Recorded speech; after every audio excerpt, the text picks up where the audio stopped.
কখনো কি ভেবে দেখেছো কেন মায়ের রান্না এত আলাদা লাগে? এর উত্তর লুকিয়ে আছে এক ছেলের জীবনের গল্পে।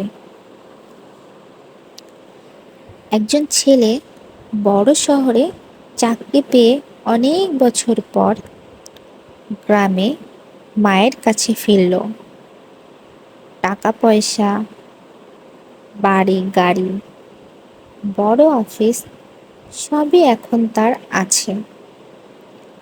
বাড়ি ফিরেই রান্নাঘরে দৌড়ে গেলেন, ছেলের জন্য ভাত আর ডাল রান্না করলেন। ছেলে অবাক হয়ে বলল, মা, এত বছরে আমি 5 স্টার হোটেলে খেয়েছি,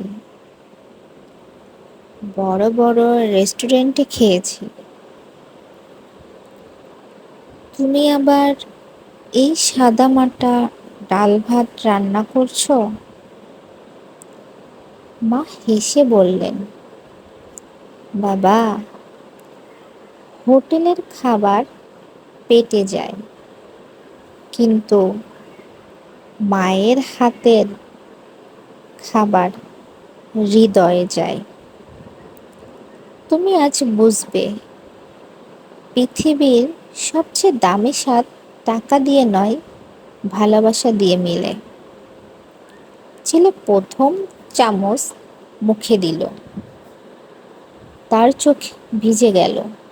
বছরের পর বছর সে যা খোঁজাখুঁজি করছিল তা কোনো হোটেলে নয়, মায়ের হাতের রান্নায় লুকিয়েছিল।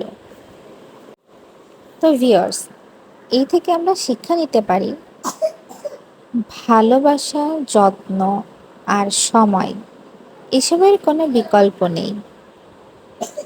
টাকা দিয়ে সব কিছু কেনা যায়, কিন্তু মায়ের ভালোবাসা অমূল্য। সবাই ভালো থাকবেন। আল্লাহ হাফেজ। জানাবেন আমার গল্পটা কেমন লাগলো আপনাদের কাছে। আল্লাহ হাফেজ।